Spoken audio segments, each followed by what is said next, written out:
I was visiting an abandoned laboratory site. Are there any irreversible events in your past that you can't take back?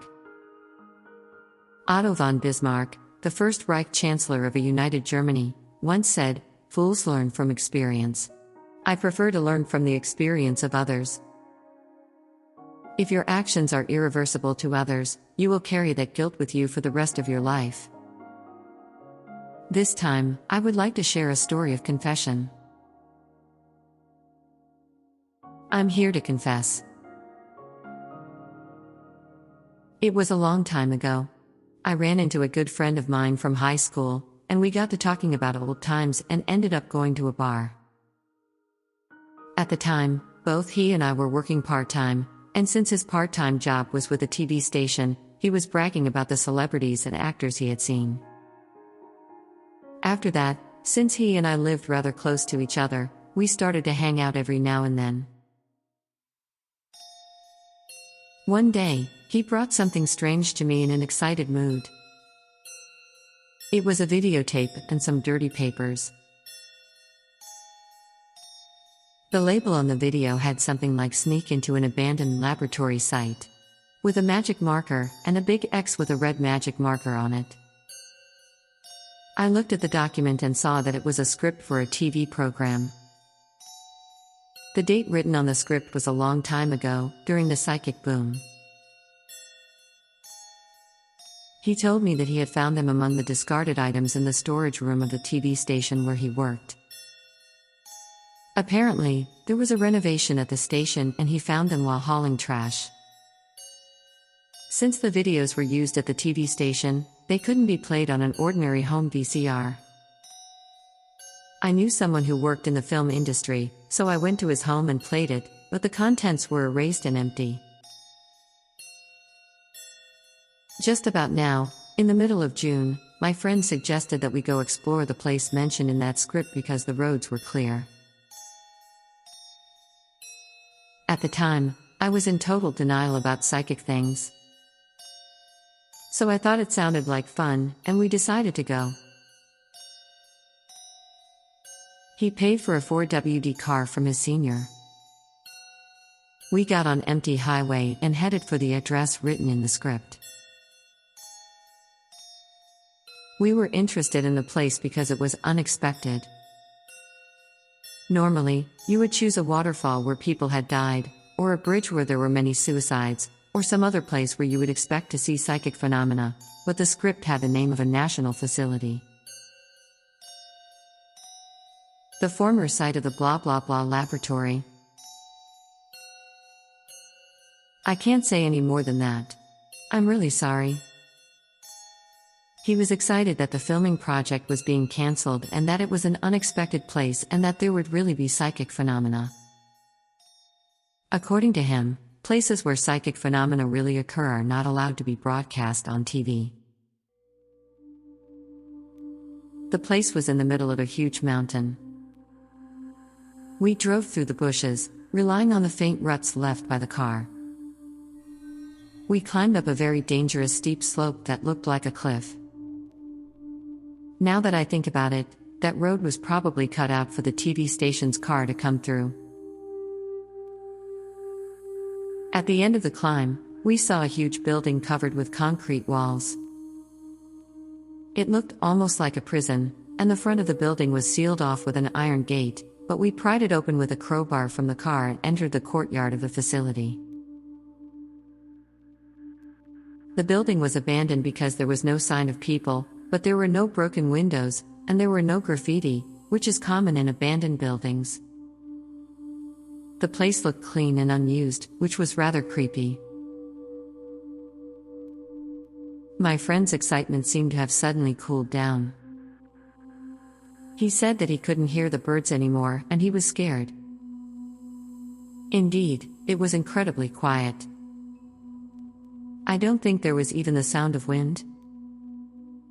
It was evening by this time, and the buildings were already turning red. I didn't really believe in psychic phenomena.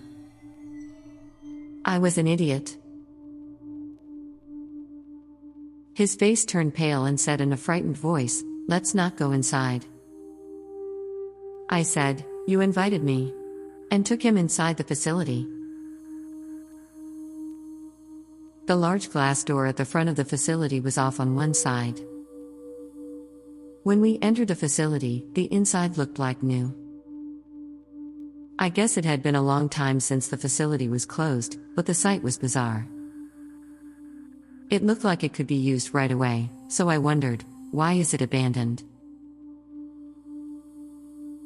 I said to him, "It's a beautiful ruin, isn't it?" But he looked blank.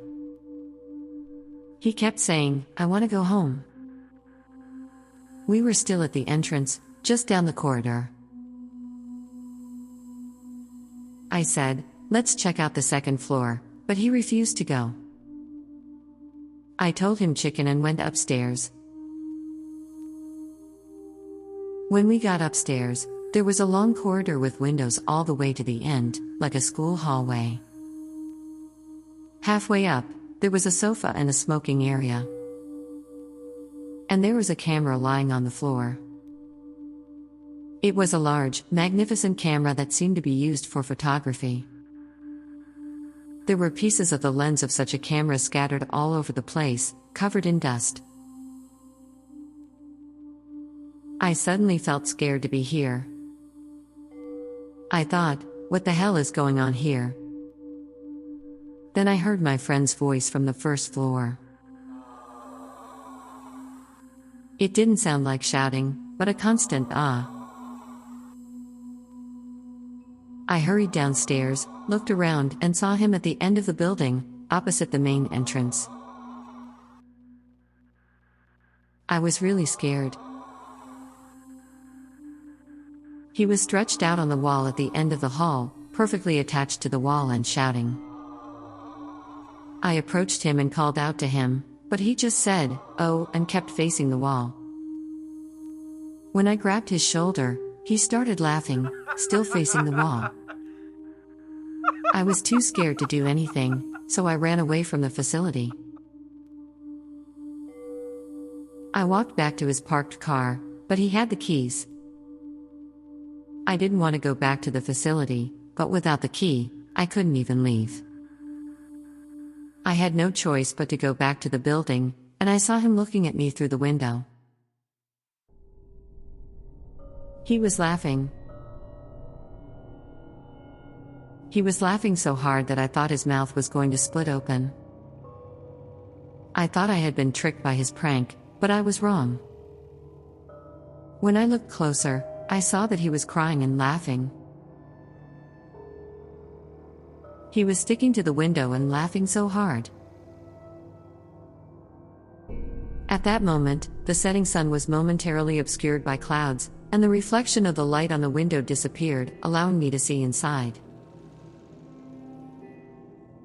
There were people all around him, filling the entire first-floor corridor. I couldn't see very well, but something in the shape of a person was crowding around him like a crowded train. I think I was going completely insane at that point. I didn't use the car, but ran down the mountain in a desperate attempt to get down to the town on my own. I fell down the slope several times along the way, covered in scrapes and mud. I wanted to get as far away from that place as possible. By the time I reached the town, it was already night, and I managed to make it to the train station. I was so excited that I didn't feel tired at all. Then I was lucky enough to catch a cab, gave the driver the address, and sat in the car tremble with my head. I was afraid to look out the window because I thought something might be there. When I got home at midnight, I did nothing but crawl into bed, but then I got scared and went to a convenience store and stayed there until morning. When I calmed down in the morning, I regretted that I had done something serious. I had left my friend behind. But I never want to go back there again. I quit my part-time job without notice soon after that and just hung around. I had some light insomnia and spent the night at a bar or something. After a while, I was worried about him, so I called him, and to my surprise he was back home. I didn't know what to say, but he asked me, "What happened?"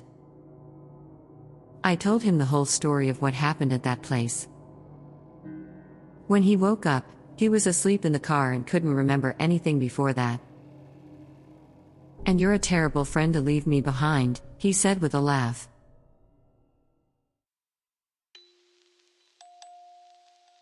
And a month after that call, he died.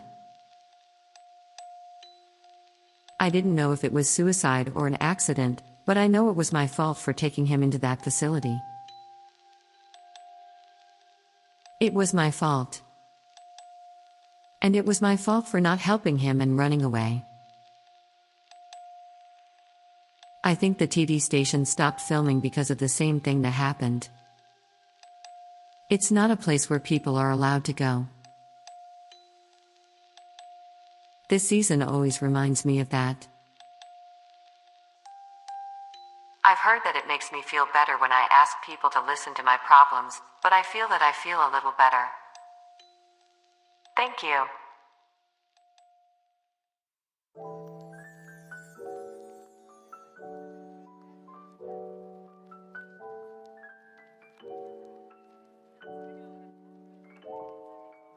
Thanks for watching this video.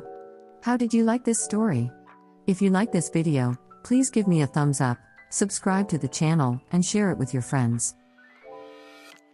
If you have any feedback on this video, please leave me a comment down below. I'll see you in the next video.